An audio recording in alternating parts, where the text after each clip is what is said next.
हमारी 700 750 लोगों की जो शहादत बॉर्डर पर हुई, उसकी जब हम डेड बॉडी लेकर आप और हम लोग उसके गांव में दाह संस्कार के लिए आते थे, फिर हम हफ्ता 10 दिन 5 दिन जिस प्रकार से हम बैठते थे, भारतीय जनता पार्टी के एक भी प्राथमिक सदस्य तक ने भी कभी हमारे पास शोक व्यक्त करने भी कोई नहीं आया, ना कोई टीवी में बोला, ना कोई मीडिया में भी किसी ने नहीं बोला। एकमात्र हमारे सांसद थे चौधरी दीपेंद्र हुड्डा जी, जो संसद के अंदर हमारी आवाज उठा रहे थे, क्योंकि उस समय पर 15 सांसद हरियाणा से आते हैं, एकमात्र सांसद हमारे जो विपक्ष के थे, कांग्रेस पार्टी के थे, चौधरी दीपेंद्र हुड्डा थे। इस प्रकार से उन्होंने आपकी और हमारी इस आवाज को उठाया, लेकिन इतना बड़ा अपमान जो बीजेपी ने किया, आप लोगों का किसानों का अपमान तो किया ही किया, लेकिन इन्होंने जो हमारे कर्मचारी हैं ओपीएस के लिए पंचकूला में गए, उनके ऊपर लाठीचार्ज करने का काम किया। इसी प्रकार से सफाई कर्मचारी, आशा वर्कर और आंगनबाड़ी वर्कर के ऊपर भी इसी प्रकार का लाठीचार्ज किया गया। और तो और हमारे सरपंच भाइयों के साथ कितनी बड़ी जातियां की, जींद में अलग से जींद जिले के सरपंचों के ऊपर पूरा बड़ा लाठीचार्ज किया, फिर पंचकूला में लाठीचार्ज किया।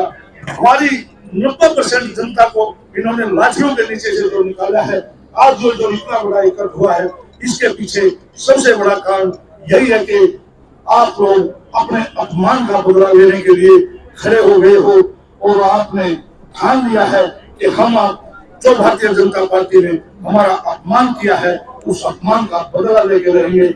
आज का ये इकट्ठ इस बात को साबित करता है कि आने वाला विधानसभा चुनाव आप भारी बहुमत से जीत चुके हो, लेकिन फिर भी मैं ये भारतीय जनता पार्टी बहुत ही साजिश करता पार्टी है। आपने इस बात के लिए बड़ा चौकन्ना रहना है। पता नहीं किस तरह की अफवाहें फैलाएंगे, किसी तरह के दूसरी इस तरह की करने की कोशिश करेंगे, आपको बांटने की कोशिश करेंगे, आप में से कुछ लोगों को तोड़ने की कोशिश करेंगे। ये तो मुझे भी गारंटी है, आप कहीं टूटोगे तो नहीं, लेकिन कुछ भी नहीं पता जब तक चुनाव ना हो। सजग पहली की तरह आप लोगों ने खेला रहना है, और ये जो मेरा चुनाव है, ये शहर का चुनाव आप लोगों के ही जिम्मे लगाता हूँ। आप लोगों ने मेरा शहर का चुनाव लड़ना है, और जैसे ही आपकी सरकार आएगी, मैंने एक लड़ाई आज सब सारे के सारे खेती किसान हैं शहर के, एक लड़ाई में विधानसभा में पहले या दूसरे सेशन से लड़ने लगा था, और उस लड़ाई को मैंने आपके लिए जीता है। वो क्या लड़ाई थी? वो लड़ाई थी आपकी जो खेतों की प्रजातियां थी, उनका या जो आपके डेरे हैं, उनका विकास करने के लिए 2 तरह का पंचायती राज, अपने 2 तरह की व्यवस्था है। एक तो शहरी विकास मंत्रालय है, जिसमें नगर पालिका की सीमा के अंदर काम किए जाते हैं।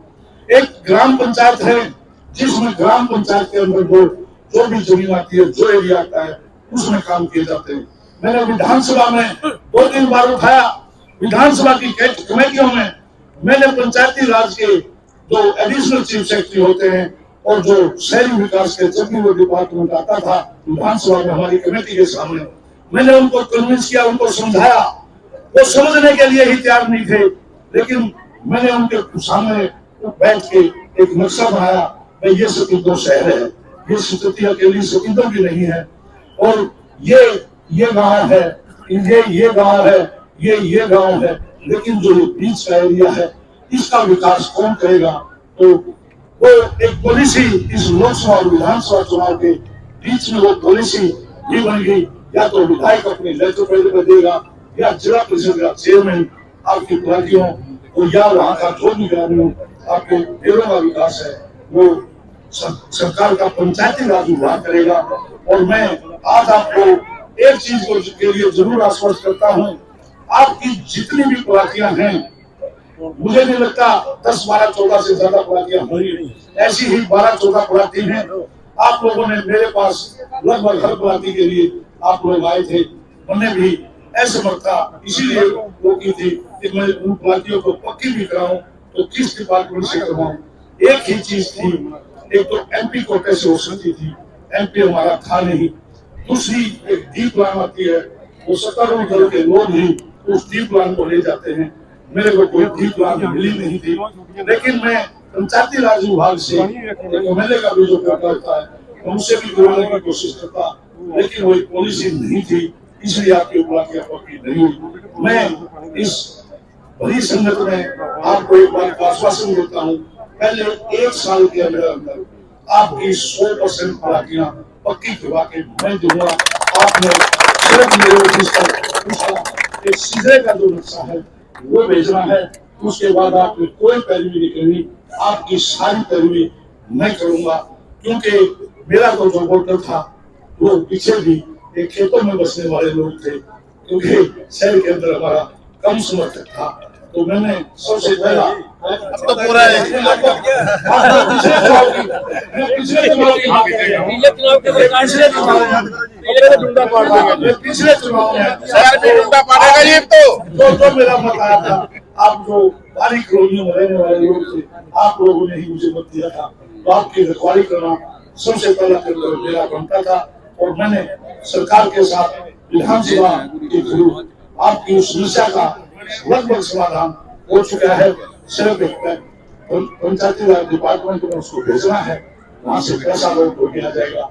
1 साल के बाद आपने को टेक्निकल फॉल्ट वाली बात की तो हो सकता है कि आपकी कोई रह जाए या 1 साल तक ना बन पाए, लेकिन उस टेक्निकल फॉल्ट को भी दूर करके आपकी 100% बातियां पक्की करवाना मैं अपनी ड्यूटी समझता हूँ। जिस प्रकार से आप लोगों ने ये इतना वो किया है, ये तो बात आई शहर के लोगों की, लेकिन जिस प्रकार से मैं और सतपाल ब्रह्मचारी जी रामोली गांव के रहने वाले थे, रामोली गांव ने ब्रह्मचारी जी को 90% वोट थी। अवतारगढ़ और खरगढ़ दिया 2 गांव ऐसे थे कि जिन्होंने 91% वोट दी। हमारे लिए भी थोड़ी सी शर्म की बात थी कि हमारे जो दोनों का गांव है उसमें 1% कम आया। हालांकि 90% भी बहुत होता है, 90% से ऊपर भी बहुत होता है। जिस प्रकार, और मुझे इस बात का बहुत बड़ा एहसास है, जो किसी का समर्थन करता है उसको बहुत बड़ी आशाएं होती हैं, तभी वो उसके लिए इतना काम करता है। मुझे इस बात का भी एहसास है, जब मैंने कोई छोटी सी भी गलती की, क्योंकि तुम मेरे अपने हो, नाराज भी जिस प्रकार से आज मेरे साथ खड़े हो, नाराज भी इतने ही जल्दी मेरे से भी हो जाओगे। मुझे इस बात का भी एहसास है कि जिस प्रकार से आप बीजेपी और जेजेपी के लोगों को अपने गांव में नहीं बढ़ने देते, मुझे पूरा एहसास है ऐसा मेरे साथ भी हो सकता है, लेकिन आप इस बात से निश्चिंत रहिए। मुझे पूरा एहसास है इस बात का कि आपको जब मैंने थोड़ा सा भी नाराज किया, क्योंकि तुम मेरे अपने हो, नाराज अपनों से होया जाता है।